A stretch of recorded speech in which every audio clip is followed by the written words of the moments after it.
ngasi mifam sida yaubiriba pumnamakpu ikai khunaba uchari thauram masiga mari leinana wafam kharadang phongdokjanabagi tanja pibiba simak yamna pikpa statement amani haina lobigani maramdi ngangjariba ai isa se mina sengdo oina yam hai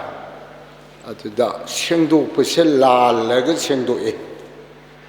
aruka landaba si karamaina sengdo kadawano sima aina khangjadaba adudagi amukasu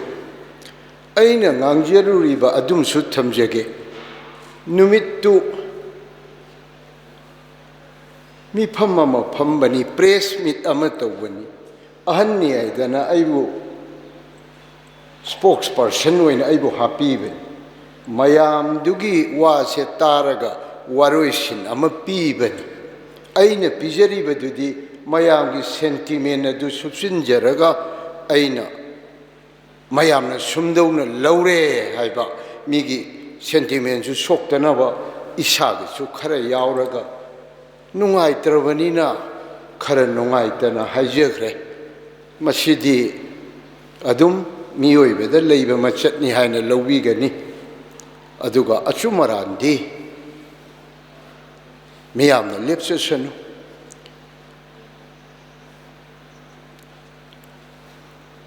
isai amana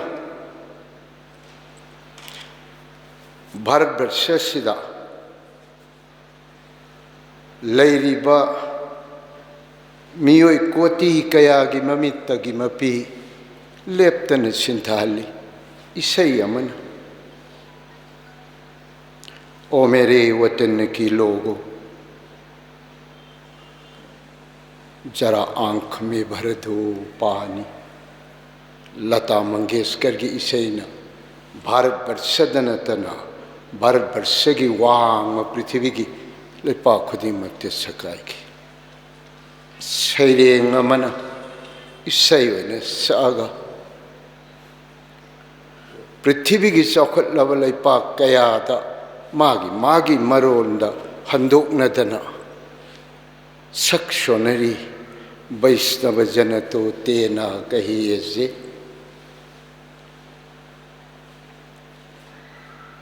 इरमदमगी ओइना जगोय अमना जगोय तु उरुबदा अइना नहानगे थिरकपा जगोय गे असेंग मशक्ति Manipur the लेरमेदना आयदना रास dance पु मालेमदा रविंद्रनाथ टैगोर न सक्ता पीखी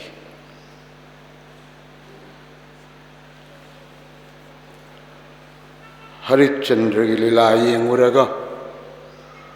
मयामना भारत वर्ष की पितानी ने हाइनरीबा गाउग्रबा महात्मा गांधी दो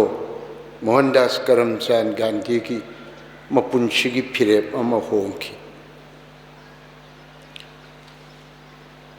असिगुम्बा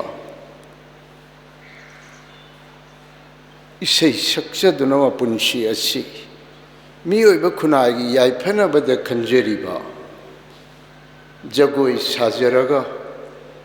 मियोइबा खुनाइबु आध्यात्मिक की वखलोंदा अचुंब थीबगी स्पिरिचुअलिटी दा स्पिरिचुअलिज्म लोमदा संक्शनब होनरीबा कुमई अमना लेरमीबा समाज की फिबम कयाबु मशक लोकनब होनबदा शुमांग लीलाना लौरकलिबा थौदा थिएटर अमदी फिल्म न लौजरकलिबा थौदा पुमनम असे मस्जिदसु नतना लाइरिक थीबा हाइबा वारी लीबा पेना फमसक khongjom parba khulang isai moirang sai maitei ekhoi gi nungsi jaraba kala khuding maki ihofam oijariba lai harau masibu thagon nazaraga manipuri khunai sibu malem de sak taknana bagi chokhatlaba sabhyatya gi isel chen ngamaba khunai amani haidana masagi punchi ase lambi adom da kathok charaba isai sakpa film tawjariba jagoi sajariba aikhoi pumnamak asibu democracy da mari shuba makhongni hainariba media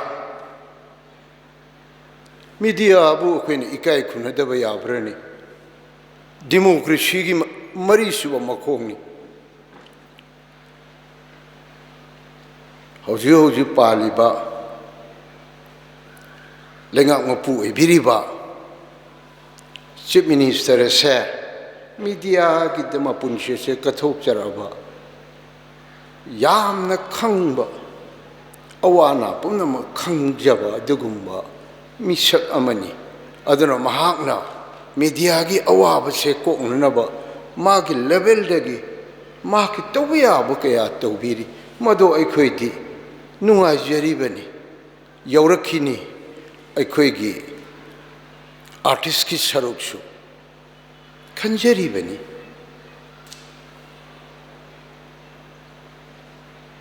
yaukshang thada shumang lila tawjariba isai saksariba film tawjariba aikhoigi ti poinu ne apikpa nawado pari imom singdo thakchanaba makhoina pirakpa dakhina ado yamba yamdaba thidana madutana lejaba khara aduna chahi amagi sananaba angangsing adugi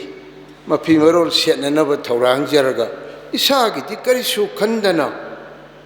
khunai sigi yaifanabagi damakta chongjariba aikhoi asibu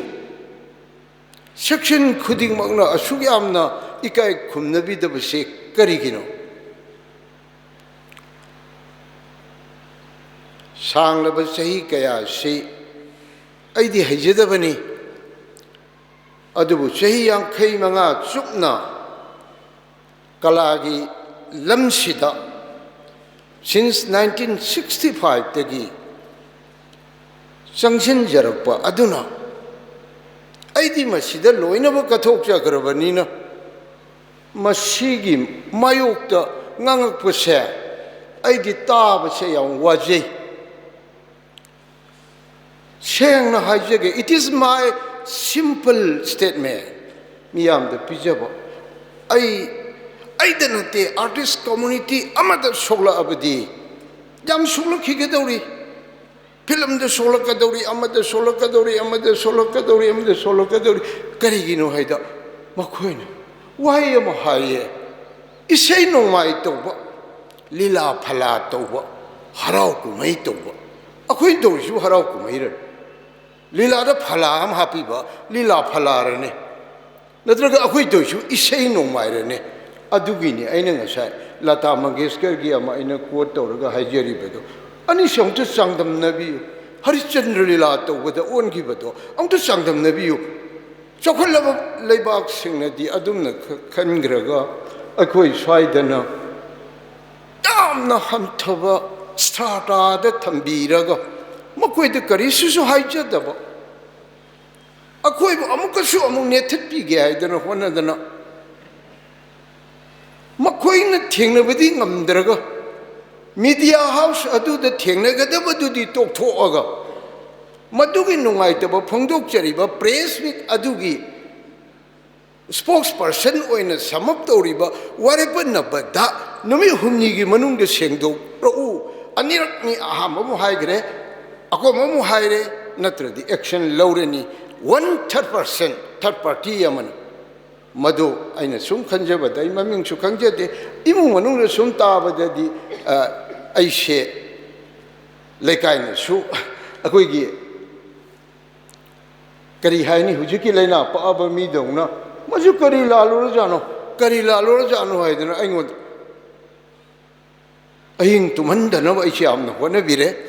ado ai saujade waraujade aigi sinbam asinani kanamtana usitpi dabani thamjaningi badi akhoi artist ki khunai ase sumdongna sum leiki sira akhoi ki league ama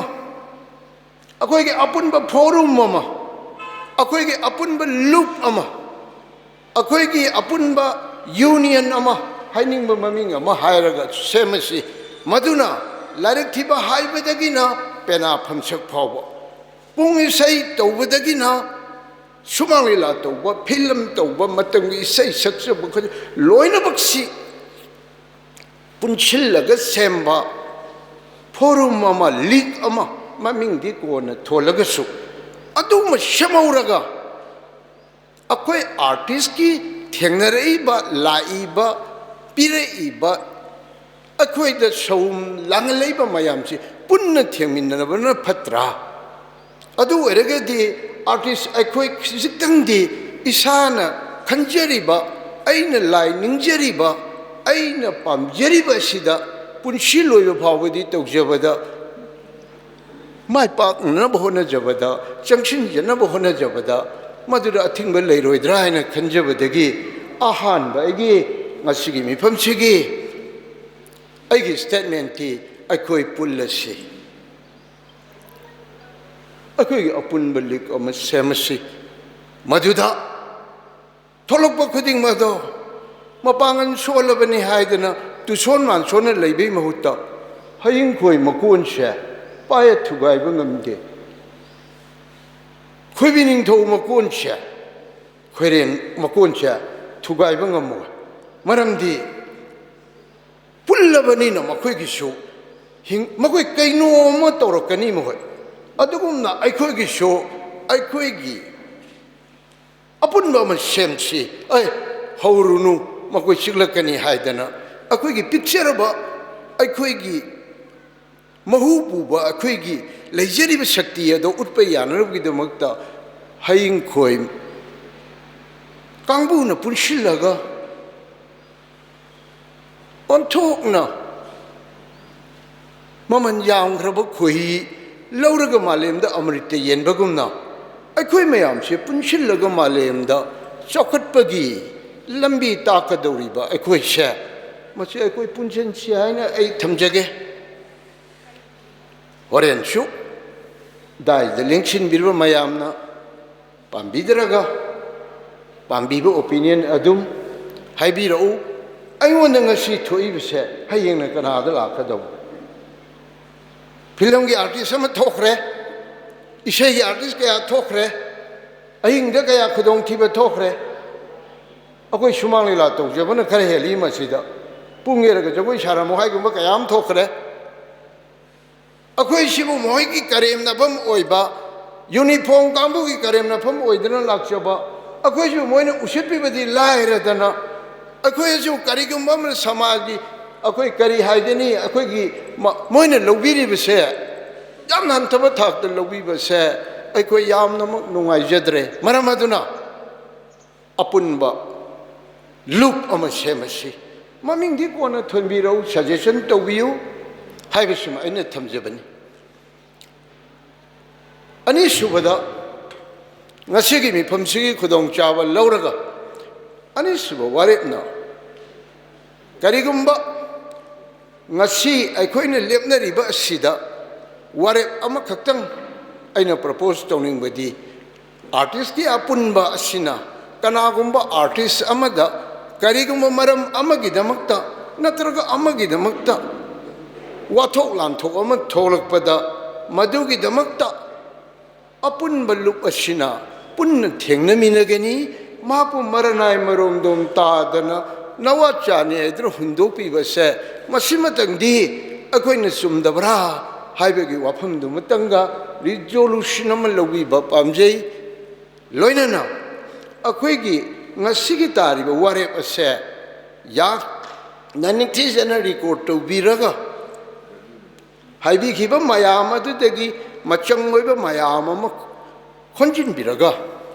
अखोइना मणिपुरदा लेरिबा press से printing press अमदी electronics media दा मसी अखोइना सरासन पाव असिमतंगी फोंदोहनबा पामी मधुना मथंगी अखोइगी अनौवा वाखलोन अमग लोइनना अनौवा थौना अनौवा innovative ओइबा policy कया यातपद मतेंग ओइगनी हाइना अइना थमजबनी अयाम सांगना ngangjararoy aigidi पिजरीबा सी अखोइ सिदा लेंजन बिरिबा मयाम से जात्रा आंगाक्तनी अखोइगी हेमंतना हाइबदो कोइजे मिसिंगी यामद्रगसु रिप्रेजेंटेटिव अमममनी माकी आर्ट डिसिप्लिन अमममगी हाइना लौजरगा अखोइना लिंजेन मानरबदा अखोइदा कनागुंबा अमत्तना अकाइबा पिरओय हाइबसिमा अइना थमजगे यामना साउनिंगजगिबा अमना अइना सु ngасai पंजगिबा हंदकसे इखंग खंगौदना चीफ मिनिस्टर की आर्टिस्ट की तेंबांग हाइबा अमा हौदुए लौथुए लोइन थागलकपा यानी गाइडलाइन पीरे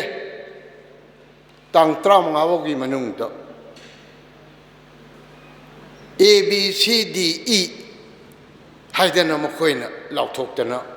मदु थागतपा यारनी हाइदना मयाम से हौ हौ सोंगनदना मरुओइना अखोइ आर्टिस्ट सिंगसे अहलोरगा तबम लेतदना मोइ पेंशन अमता फंगजदी आर्टिस्ट सिंगसिददी पेंशन पीरसी हाइदना अखोइना मसी याम फरेने चेंजे चोंगजेदना कन्ना फॉर्म फिलअप तौरिङैगी मतांगदनी प्रेस मीट अमा थुंगरिसे असिबो आई मयामदा वा अमता हंगजगे सेबो चीफ मिनिस्टर की अदुगुंबा महाकना लाउथोइबा अदुगी एंटी स्लोगन ओइदरने अखोइना लौरुबनीदा नुमितुदा महाने स्कीम अमा लाउथोकपदा ngairi adugo som nakandana media dana harau kumai sei nongai da paisa thadong chorbi drak thadom phaiena haira adi chief minister na som da artist engmang pirak pagi leiri ba ani esi yamna contradictory oibedu dadi akhoi di mawong amada akhoi warause ta sengna warause baside adung warause ge aduga sengdok jari bana akhoi punne sengdok minasi अखोइ हुजिक साउजद्रे